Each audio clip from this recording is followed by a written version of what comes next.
So Rajavardhan Reddy గారు, మీరైతే solution ఇంకా చర్చ లేదు, మార్చ్ 31 లోపు ఇది ఎండ్ అయిపోద్ది అంటారు, అంతేనా? సైద్ధాంతికంగా the ideology is already failed.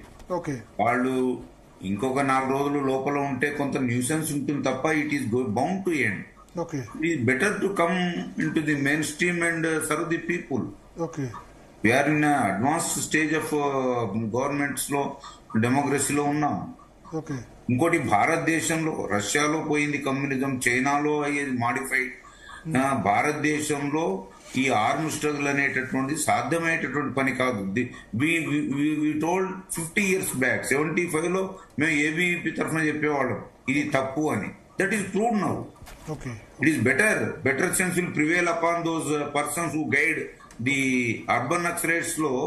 వాళ్ళకి మంచి బుద్ధి వచ్చి అయ్యా అందరూ రండి అని పిలిస్తే it will be good for nation. Let them come. They had their own commitment to society. Let them come and do it among the people. Okay. That is my source. Okay. Let them come. Let them serve the people. డెమోక్రసీలో ఎవడైనా అధికారంలోకి రావచ్చు. Okay. There is no barrage. కాబట్టి ప్రజల్లో పనిచేస్తే ప్రజలు గుర్తిస్తే నాయకులు అవుతారు. You get into elections, you get the government, serve the people. Okay. That is my advice. Thank you Rajavardhan Reddy గారు, అదేవిధంగా ఎలిమినేటి సందీప్ గారు, తర్వాత జేడి లక్ష్మణారాయణ గారు, శరత్ గారు, బీకే అరుణ గారు కూడా జాయిన్ అయ్యారు, అదేవిధంగా సో చాలా మంది కూడా చర్చలు జాయిన్ అయ్యారు. మా ఉద్దేశం ఒకటే, అన్ని యాంగిల్స్ కూడా కవర్ చేయాలి. అందులో భాగంగా ఇవాళ విక్టిమ్స్ ఉమేష్ చంద్ర గారి ఫాదర్ వచ్చారు, తర్వాత ఎలిమినేట్ మాధవ్ రెడ్డి గారు సన్ వచ్చారు, డీకే అరుణ గారు ఆల్సో విక్టిమ్.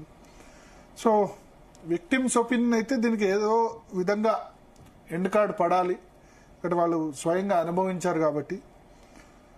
హిడ్మా సంబంధించి అయితే రకరకాల, ఇప్పుడు జేడి లక్ష్మణ్ గారు కొత్త ఒపీనియన్ చెప్పారు. ఆయన ఉద్దేశం కాకినాడ నుంచి బహుశా శ్రీలంక బోట్ ద్వారా, నదీ మార్గం ద్వారా లేకపోతే సముద్ర మార్గం ద్వారా వెళ్ళడం అనేది అది కూడా ఒక ఆప్షన్, అందుకోసమే అక్కడ దాకా వచ్చారని కూడా చెప్తున్నారు. సో చూద్దాం. కేంద్ర ప్రభుత్వం అయితే చాలా ఫిర్మ్గా ఉంది, చర్చలు లేదు, ఇది లేదు, లొంగిపోవాలి లేకపోతే చనిపోవాలి. మార్చ్ 31 లోపు డెఫినెట్గా హింసను మానేసి సంభాషణకు వచ్చుంటే చాలా ప్రాణాలు మిగిలేవు కదా భరత్. ఇప్పుడు మావోయిస్టుల ముందు వేరే మార్గం లేదు. టెక్నాలజీ ఇంత డెవలప్ అయిన తర్వాత వాళ్ళు జనజీవన స్రవంతిలో కలవడం మార్గం. మల్లోజుల వేణుగోపాల్ ఏదైతే మార్గం ఎంచుకున్నారో దాన్ని మిగతా వాళ్ళు కూడా ఎంచుకోవాలి. మీ ఐడియాలజీ, మీ థాట్ని ప్రజల్లోకి తీసుకెళ్తే, అది నచ్చితే ప్రజలు యాక్సెప్ట్ చేస్తే మీరు రాజ్యాధికారం కూడా సాధించవచ్చు. బుల్లెట్ ద్వారా కాదు, బ్యాలెట్ ద్వారా రాజ్యాధికారం సాధించవచ్చు అని చాలా మంది చూపించారు. అరవింద్ కేజ్రీవాల్ 2 సంవత్సరాల్లోనే, మొన్నటి వరకు 11 సంవత్సరాలు ముఖ్యమంత్రి ఉన్నారు. పార్టీ పెట్టిన 2 సంవత్సరాలు ముఖ్యమంత్రి అయినారు. ఎన్టీ రామారావు 9 నెలలు అయినారు. సో మీడియా ఐడియాలజీ కనుక ప్రజలకు నచ్చితే డెఫినెట్గా సరే, మీరు ముఖ్యమంత్రి కాకుండా ఎమ్మెల్యేలు కావచ్చు, ఎంపీలు కావచ్చు, సీతక్క మంత్రి అయింది, అట్లా కూడా కావచ్చు. సో మనం కూడా విజ్ఞప్తి చేద్దాం మావోయిస్టులకు, అదే జనజీవన స్రవంతిలో కలవాలి, ఇంకొక ప్రాణం పోకూడదు, అటువైపు అయినా ఇటువైపు అయినా పోకూడదని కోరుకుందాం. సో ఒక చిన్న బ్రేక్.